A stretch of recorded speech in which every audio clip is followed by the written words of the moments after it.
When my father, Triwell, was a young man, he was quite famous. These days he's a farmer, just like his own father and the father before him. Being born Malawian automatically made you a farmer. I think it's written in the Constitution somewhere, like a law passed down from Moses.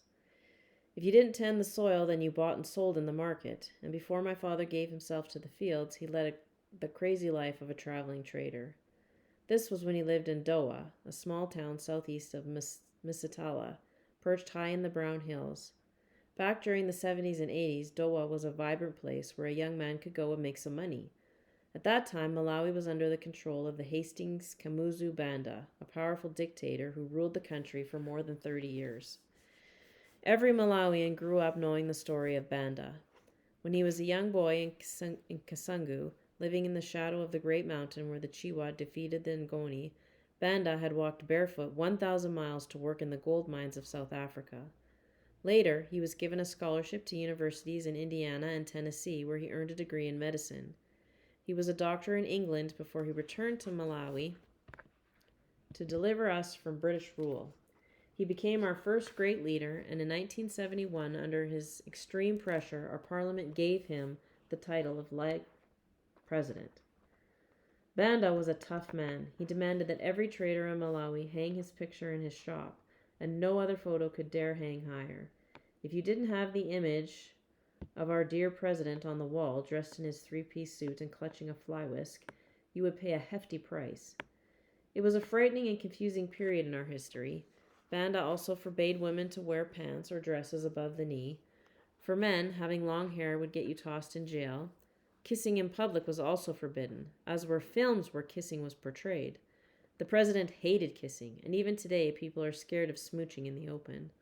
On top of that, policemen and the young pioneers, Banda's personal thugs, were always snatching up people who dared criticize his policies.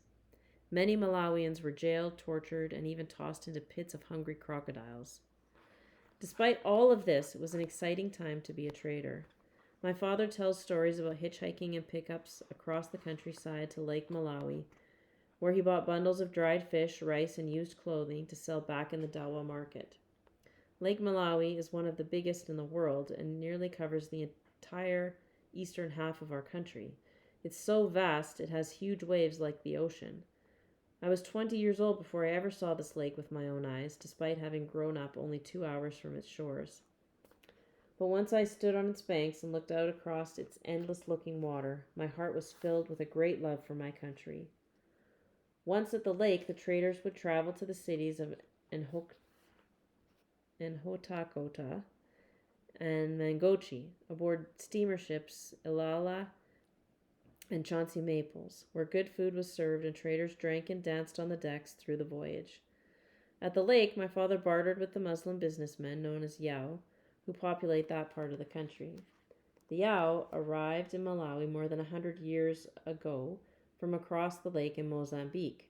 The Arabs from Zanzibar, convinced them to become Muslim, then recruited them to capture our Chiwa people and put us into bondage. They raided our villages, killed our men, then sent our women and children across the lake in boats. Once there, the slaves were shackled by the neck and made to march across Tanzania. This took 3 months. Once they reached the ocean, most of them were dead. Later on, Yao captured and traded us to the Portuguese in exchange for guns, gold, and salt. If it weren't for the great Scottish missionary David Livingstone, the Yao and Chiwa might still be at odds today. Livingstone helped end slavery, opened Malawi to trade, and built good schools and missions. Young men became educated and earned money, and once these economic opportunities were available to all, our two tribes had little reason to fight. Today, we consider the Yao our brothers and sisters. My mother herself is a Yao, and I am half Yao. My father has told me many stories about the small town of Mangochi, located on the southern tip of the lake, just near the mouth of the Shire River. The way he describes this place makes it sound like the great bazaar of northern Africa I've read about in books. The streets were filled with traders from all over Malawi, Zambia, Tanzania, and Mozambique, all their different languages and songs mixing with the smell of sweating bodies, spices, fried fish, and roasted maize. Pocketfuls of money were quickly emptied in the boozing dens and by professional ladies of the night who lured traders into their rooms for hot baths, expensive food, and other pleasures I didn't understand until I was older. Often traders got carried away in such places and ran out of money. My father remembers seeing men running away with nothing but their underpants. Many of these same traders also had wives and children back home, in addition to the prostitutes. This was well before my father met my mother, back when he was young and too busy traveling to be tied down with a woman or family. He had a few girlfriends, sure, but he generally stayed away from the bar girls, and because of his reluctance to do this, the people in the market started calling him the Pope. Hey, Papa, they'd tease him, using the Chichewa word. What happened? Did you fall off the pawpaw tree and break your testicles? Don't listen to your mother. These girls don't really burn.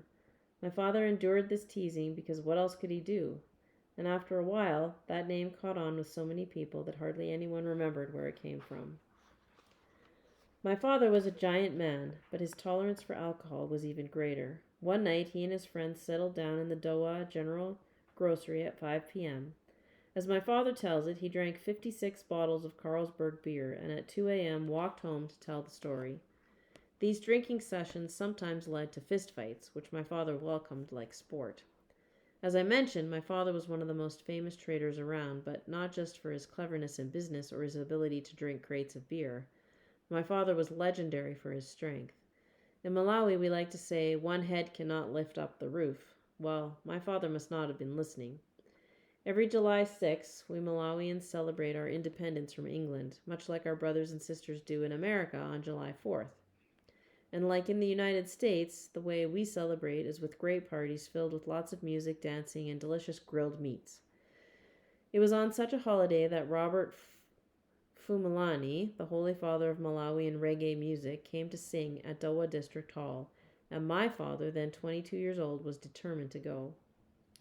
Robert Fumalani was my father's most favorite singer. Fumalani's songs often describe the struggles of the poor, his lyrics straight from the warm red Malawian soil. My father had seen Fumalawi perform many times already, in Kasangu, Lilongwe, Nakotakota, in Chizi. In each time, the singer wore his signature white shirt that made him look sharp. Well, if you can imagine, the line to see in Fumalani on Independence Day began forming early, right around the time my father stepped up to the bar at the General Grocery. Hours passed, and by the time he stumbled outside, the beautiful sounds of Fumalani's voice could be heard all over town. The concert had begun. My father rushed over to the hall where he found a line still waiting to get inside. If you've ever stood with us Africans at airports or bus depots, you know we're never good with lines. What if we missed something? So wasting no time, my father pushed his way to the front, but was stopped at the door by a policeman. The concert is full, the policeman announced. No one else allowed inside. My father presented his ticket, but the policeman still refused. Being a bit drunk and bold, my father pushed the policeman aside and quickly mixed into the crowd. Once there, he discovered what a great party it was. There on stage was Robert Fumalani and his Likubulula River dance band, with the singer dressed in his smart white shirt and his guitar strapped to his neck. In the back, workers tended to giant barbecue and kenyenye, strands loaded with delicious goat and beef, and of course, there was lots of Carlsberg. Overcome with excitement, my father squeezed through the mob of sweaty bodies until he reached the front. Fumalani was singing one of his most beloved songs, Sister, about his estranged wife.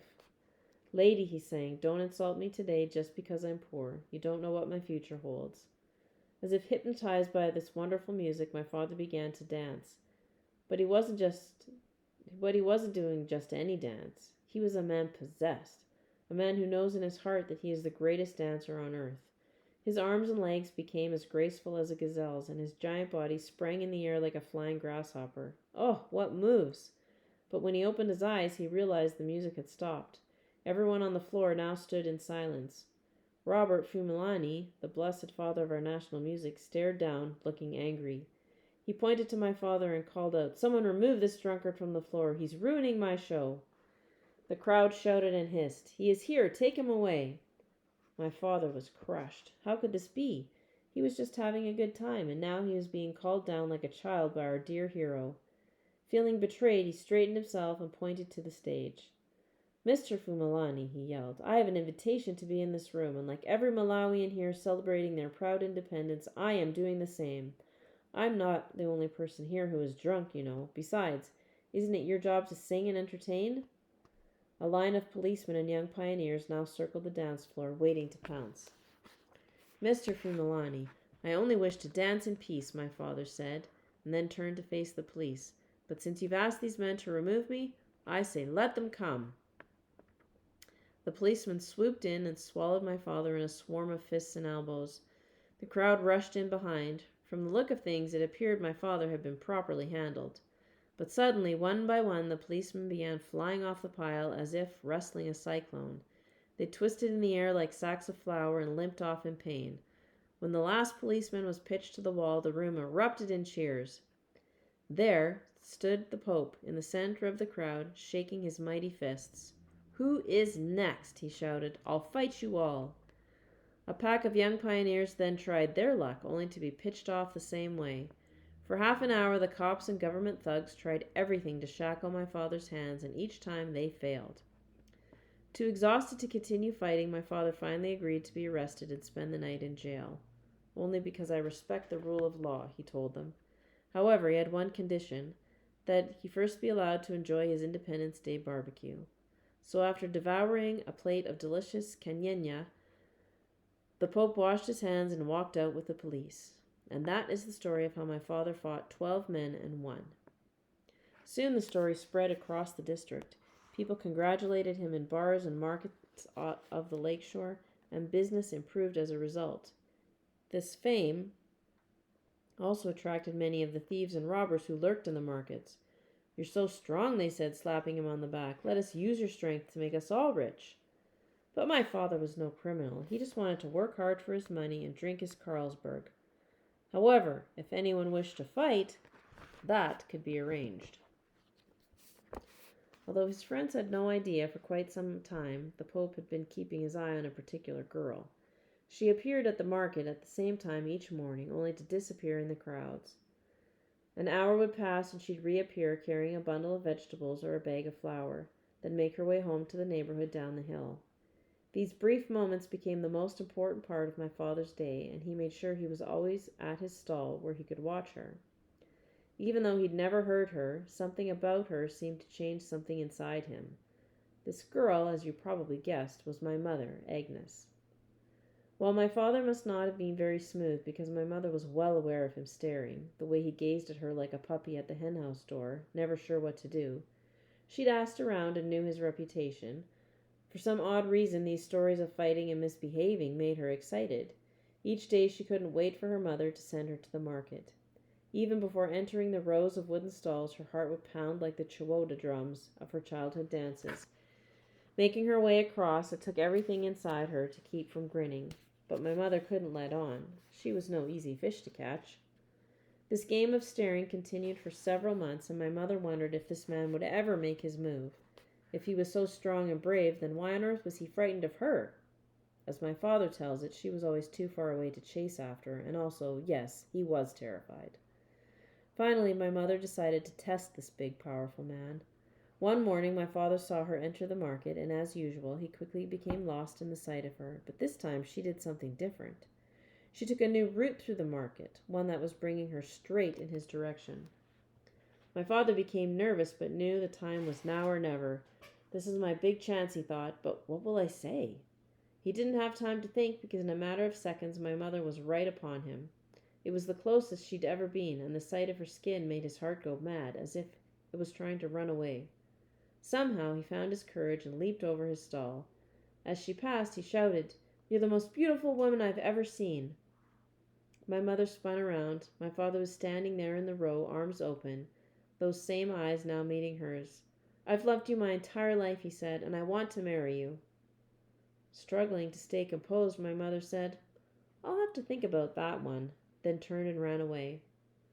Well, my father didn't give her much time. That very afternoon he was at her house, asking again. The next day, the same thing. My mother's older brother, Bakili, warned her about my father. Bakili was also a trader in the market and knew my father's reputation. He's always in the bars, drinking and fighting, he said. Sister, this man is not a good husband. I don't care, my mother said. He's so strong and I love him.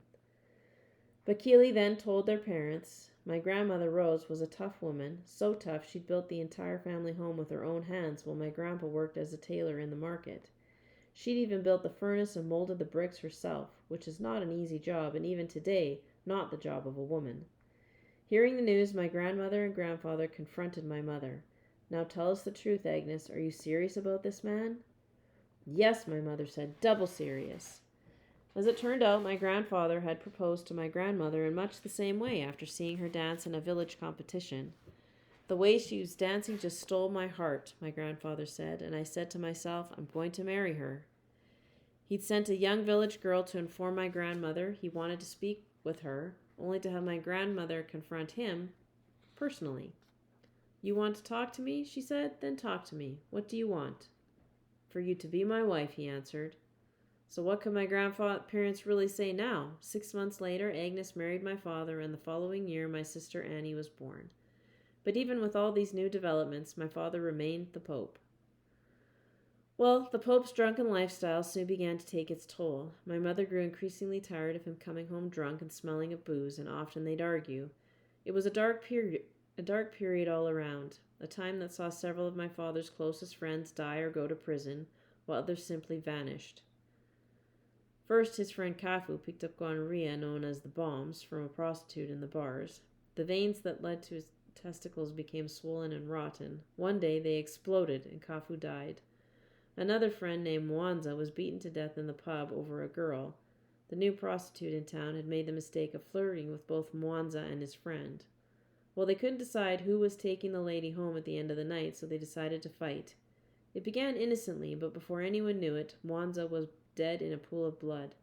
Of course, the prostitute fled before the first punch and never returned. In Doha, there was a famous preacher named Reverend J.J. Chikahini, who happened to be one of my father's most loyal customers.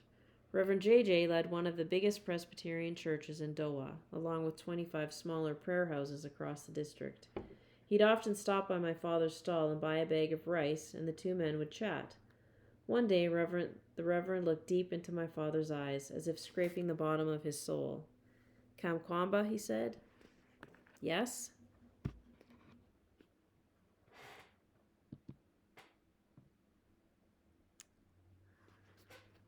Do you know that God loves you and that you disappoint him every time you drink and fight and cause trouble?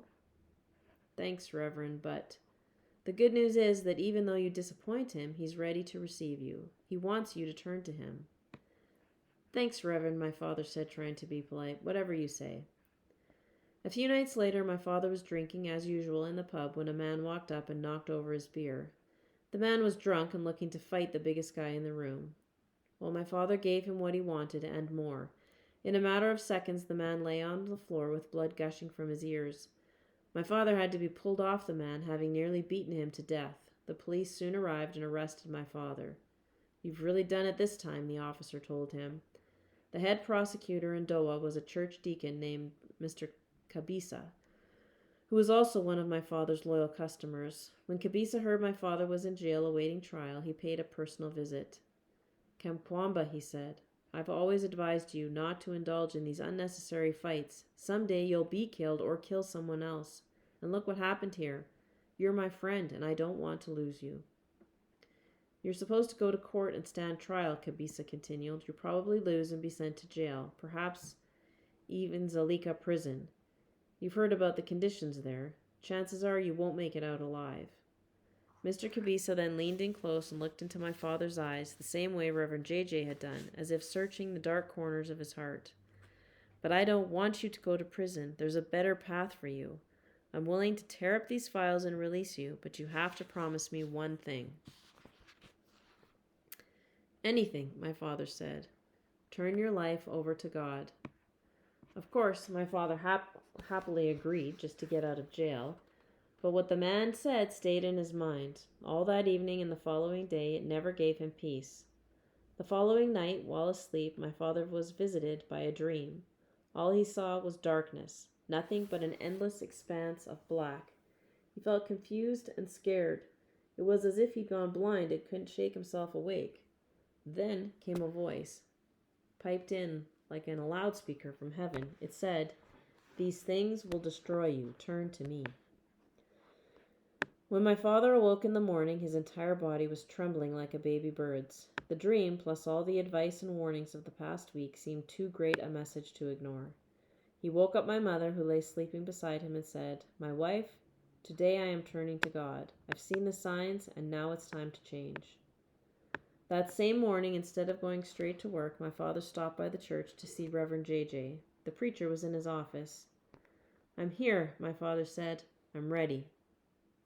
My mother didn't recognize this new man who began coming home each night after work, this man who suddenly had lots of money for food and medicine for his kids. She was so happy, but still couldn't believe her good fortune. Each night for weeks she'd still say, "Come here," when he walked in the door, just to sniff his breath. While my father had been traveling, trading, and boozing, his older brother John had built up a booming business. Back in the late 60s and early 70s, when President Banda was building all the big estates near Wimbe and Kasungu, there was lots of work for local men. Building contracts were like gold, and Uncle John happened to know some of the managers who were hiring these subcontractors. Working as a kind of headhunter, John became the middleman, finding the right skilled, trustworthy crews to do the jobs. Because his judgment was always good, the estates paid him handsomely. After several years of working for the estates, Uncle John saved enough money to start a farm imports business, buying and selling maize seed and fertilizer to the local farmers. He even had a small storefront in the trading center. This business became successful, and after a few years he sold it and bought 59 acres of land from Chief Wemby, which he used to grow maize and burley tobacco, a kind of mild tobacco that's curled in the open air under handmade shelters. Since Uncle John had money for good fertilizer, the tobacco from his farm was top quality. His fields never had any weeds. The leaves were deep green while growing and dried the color of milk chocolate with fine traces of red. His tobacco fetched a high price each year at the Auction Holdings Limited in Lilongwe, where farmers sold their 100-kilogram bales on the auction floor. One good bale of tobacco would pay for 17 more bags of fertilizer, enabling his farm to stay strong given the good weather. In 1989, when I was 1 year old, Uncle John came to Doha for a friend's engagement party and stopped by for a visit. That night, he and my father went for a walk. "Why don't you come back to the village and farm with me?" John said. "Things are going well." "I could see," said my father, "but farming takes too long. I've gotten so used to the trading. How can I start something new?" "It takes a long time, true, but if you invest that time and just a little money, the payoff is huge. Look what I'm making from tobacco. That kind of profit is impossible with trading. How much are you clearing each month with your rice and second-hand clothing? 5%? 4%, my father said. Soon I won't even be able to feed these kids. If I eat, my business suffers. Well, come back home, younger brother. There's a place waiting for you. My father then told John he'd stopped drinking and turned his life to God. Then, think of this as a chance to start over, he said. Consider this a sign. Okay, my father said. You've convinced me. By now, we had 3 kids. My sister Aisha had been born not long before, and my father saw this as an opportunity he couldn't resist.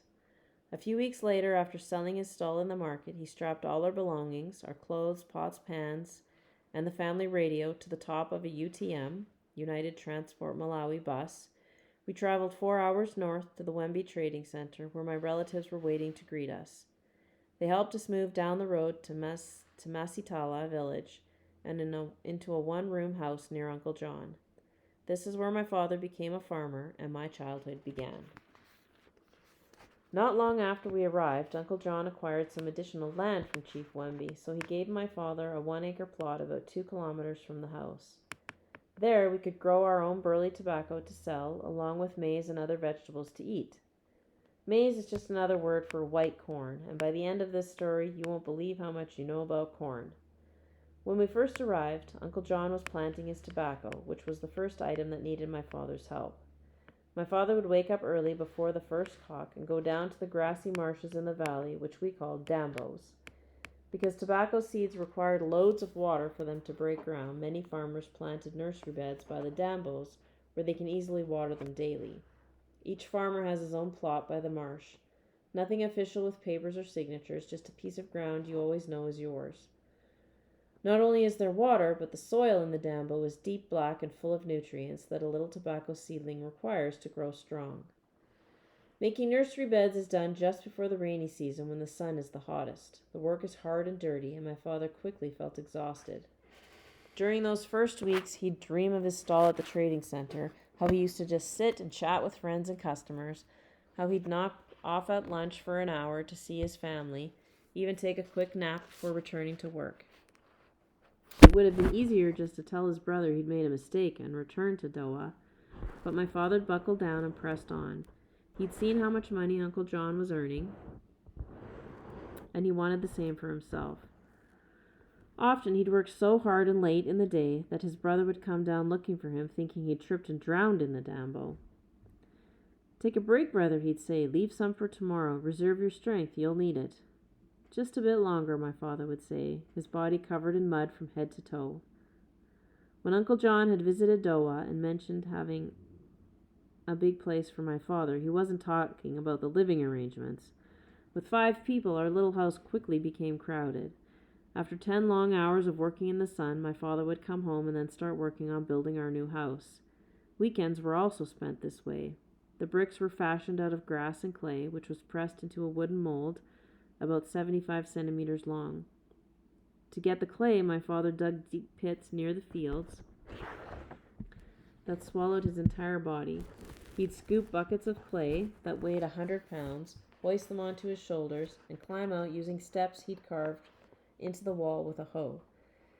He'd then cart the pails 2 kilometers back to the house, dump them, and then do it all over again. After molding the bricks, my father spent days in the valley hacking the long-stemmed grasses to be used for roofing, then tied them into round bales. Sometimes John sent a few seasonal workers from his fields to help with the building, but my father did it mostly alone. After 2 months, we had a 2-room house. Later, he'd say it was the hardest thing he'd ever done. "Well done, brother," Uncle John said as he passed, joking with my father, who was about to collapse from exhaustion. "This is a good house. You know, every man needs a good house." We lived in this house for 3 years until our growing clan became too big. Before long, there were 5 kids in our family, with me, the only boy. By this time, my father had earned enough on the farm to hire some men to construct 2 new buildings. The first one had a family room and master bedroom, plus a grain storage area. The other building, just across a narrow open corridor, had a kitchen, plus a separate bedroom for me and my sisters. My bedroom became my fortress against the squabbling girls, a hideaway where I could be alone with my thoughts. I became a terrible daydreamer, partly because, as I got older, the folk tales of my childhood began to pale in comparison to the fantastic goings-on at the farm, things more real and incredible than any fiction my father could have imagined himself. One of the seasonal workers Uncle John hired to help with planting and harvesting was named Mr. Feary, a man of near heavenly strength. Uncle John didn't even use tractors to clear the land and trees. Instead, he sent Feary, who was so powerful he'd walk from tree to tree and rip them from the earth as if they were weeds. Everyone knew Feary's secret was Mangalomera, a form of magic that delivered superhuman strength. Mangalomera was the ultimate self-defense, a kind of vaccine against weakness. Only the strongest wizards in the district could administer this potion, a kind of paste made from the burned and ground bones of leopards and lions and mixed with roots and herbs. The medicine was rubbed into small incisions made on each knuckle, usually by a magic razor. Once Mangalomera was in your blood, it could never be reversed, and was always gaining strength. Only the toughest men could manage this ever-growing power, or else quickly self-destruct. Fury was so strong that no person or animal could challenge him. Once, while working in the fields, a black mamba snake slithered over his foot and prepared to strike. But Fury wasn't afraid. He took a simple blade of grass and whipped the snake on the back, leaving it paralyzed. He then gripped it by the head and snapped its spine.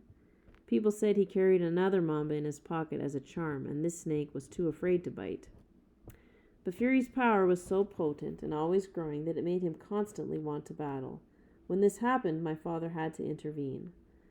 One afternoon I was playing in the yard when I heard a frightening noise coming from the fields, like the sound of 20 leopards roaring. I raced down to find Fury nose to nose with another worker named James. Fury was breathing heavily and ready to attack.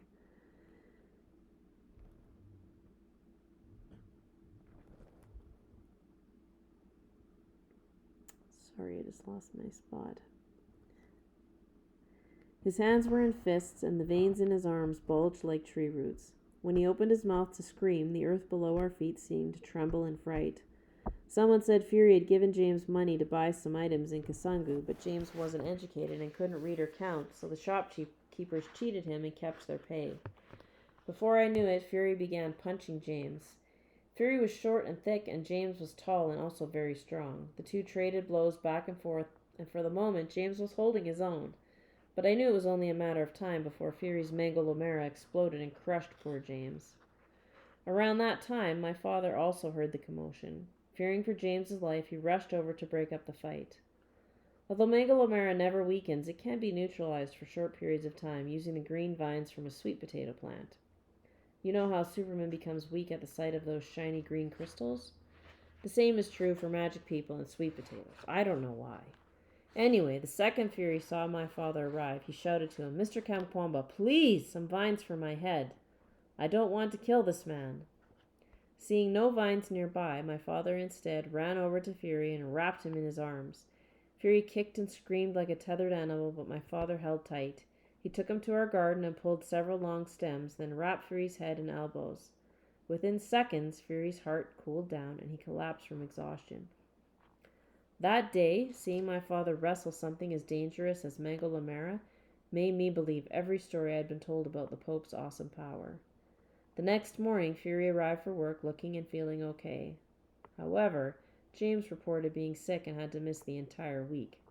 His hands and arms were so swollen he couldn't move, and his legs wouldn't even carry him.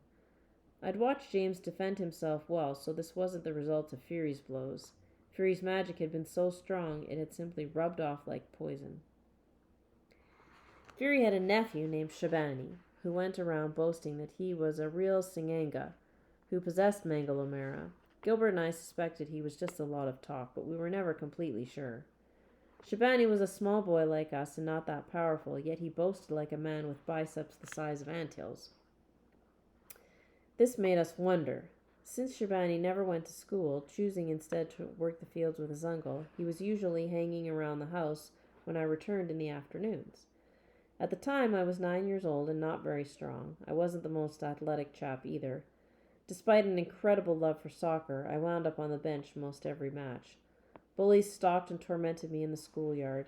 It was a time of crippling humiliation. One day, after hearing of another of my pathetic stories, Shabani took me aside. "Every day you're complaining about these bullies, and I'm tired of hearing it," he said. "I can give you mango lomera. You can become the strongest boy in school. All the others will fear you." Of course, possessing superpowers was my most frequent daydream. I'd imagined myself a Goliath on the soccer pitch with legs like rocket launchers. With mango lomera, bullies would crumble at my touch and wet themselves from fright. My father had always warned us against playing with magic. Now, as Shabani stood there, smiling like a mongoose, I saw my father looking down at me standing next to Jesus. I then felt my head shaking yes and my mouth beginning to move. "Okay," I said. "I'll take it." "We'll do it in the blue gums behind Jeffrey's house," Shabani said. "Meet me there in 1 hour and bring 20 tambala." I arrived in the forest first and waited in the dark shadows, my mind racing with all the possibilities. Shabani then appeared through the trees. He held a black jumbo that sagged at the bottom, containing something heavy, something powerful. "Are you ready?" he asked. "Yeah, I'm ready." "Then sit down." We sat down in the dirt and leaves, and he opened the bag. "We'll start with your left hand, cutting the knuckles and inserting the medicine into your veins. Then we'll do the right." "Why the left hand first?" "You're right-handed, man. Your right hand is the strongest. I'm giving you equal power, so your punches will be deadly from both sides." "Oh." He reached into the bag and pulled out a matchbox. "In here are the blackened bones of the lion and leopard, along with other powerful roots and herbs." He fished out a wad of paper that contained more black ash, which he began mixing with the other potion. These other materials are very scarce, found only on the bottom of the ocean. So, how did you get them? I asked. Look, boy, I'm not just another person. I got them from the bottom of the ocean, okay? Okay. I stayed there for 3 whole days. If I wanted to, I could take every person in your stupid village and put them into my scarf and sling them over my shoulder. Don't play around with me, Bambo. If you want this kind of power, it will cost you lots of money. What I'm giving you is only a small taste. I didn't even see him pull out the razor. It just suddenly appeared, and before I knew it, he grabbed my left hand and dug into my first knuckle. Ah! I screamed. Be still and don't cry, he said. If you cry, it won't work. I'm not crying. One by one, my knuckles began to swell with bright drops of blood that poured down my hand. Pinching the powder between his fingers, he rubbed it into the bloody wounds. It stung like hot coals. Once he finished with both hands, I exhaled with relief. See, I didn't cry, I said. Do you still think it will work? Oh yeah, it will work. When will I have power? He considered this for a second and said, Give it 3 days to work its way through your veins. Once it's complete, you'll feel it. 3 days. Yes, and whatever you do, don't eat okra or sweet potato leaves. I'll remember, I said. And lastly, tell no one, he added. I walked out of the forest looking down at my wounded, blackened hands, which by now had begun to swell. They looked tough. I imagined my arms swinging heavy at my sides like 2 thick hoe handles. A rush of confidence filled my lungs. That evening I hid in my room and spoke to no one. I went to bed feeling good. I'm a big man now, I thought, drifting off to sleep. A big man. 3 days was a long time to wait, but it worked with my plan. It was summer holiday, and the following morning I was supposed to travel to Doha to spend time with my grandparents. Doha was the perfect place to polish my powers before returning home a legend. Well, 3 days crept by so slowly I thought I might die from boredom. I loved my grandparents dearly, but there wasn't much to do at their house. As I said, my grandmother was a tough lady who'd made her own bricks and was always putting me to work. On the 4th day I awoke and immediately felt different. Sitting up in bed, my arms felt light, yet hard as tree trunks. My hands were as solid as 2 stones. Heading outside, I took off running down the road to test my speed. Sure enough, I felt the wind in my face like never before. That afternoon, my Uncle Maida invited me to watch a district league soccer game at the town pitch, and I went in hopes of testing my powers. The game was Doha Medicals versus Agriculture, and as expected, the place was packed. As is our custom, the women looked after the children on one side of the field, while the men and boys huddled closely on the other, smoking cigarettes and shouting insults at the officials. I had no interest in the game. I scanned the crowd until I saw a boy, perhaps my age, standing near the far corner of the pitch. He appeared to be alone, so I made my move. I cut through the crowd toward him, and as I walked past, I crushed his bare feet with my sandal. He let out a cry. Excuse me, you just stepped on my toes, he shouted, hopping in pain. I looked at him with 2 dead eyes. I said you stepped on my toes. It hurt. So, I said. Well, it's rude, don't you think? What are you going to do about it? What am I going to do? You heard me. Why don't you do something, Kape? Kape is a drooling idiot. Okay, fine, he said. I'm going to beat you. That's what I was hoping you'd say. We began dancing around in circles, and I wasted no time. I unleashed a flurry of punches so fast my arms became a blur in front of my eyes. I gave him lefts and rights and uppercuts for good measure. My 2 iron fists moving so quickly I couldn't even feel them smashing his face. Not wanting to kill the poor chap, I'd forgotten my potato vines, I finally backed away, but to my amazement the boy was still standing. Not only was he standing, he was laughing. Before I could release another deadly round, I felt a terrible pain in my right eye, then another and another. Soon I was lying on the ground while his fists pounded my head and face, and his foot stomped my stomach. By the time my uncle raced over and pulled him off me, I was crying and covered in dust. What are you doing, William? My uncle shouted. You know better than to fight. This boy is twice your size. Humiliated beyond anything I could imagine, I ran home to my grandparents and stayed inside until it was time to go home, and once there, I immediately found Shabani and confronted him. Your magic doesn't work. You promised me power, but I was beaten in Doha. Of course it works, he said, then thought for a second. Listen, did you bathe the day I gave it to you? Yes. Well, that's why. My medicine doesn't allow you to bathe. You never said that. Of course I did. But, as you can see, I was clearly cheated. My first and only experience with magic had left me with a sore eye and hands that throbbed from bad medicine.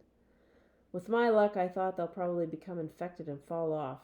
I began imagining myself a handless beggar in the market, unable to even use the bathroom. The fear of this occupied my mind for hours at a time. I'm telling you, it would be terrible.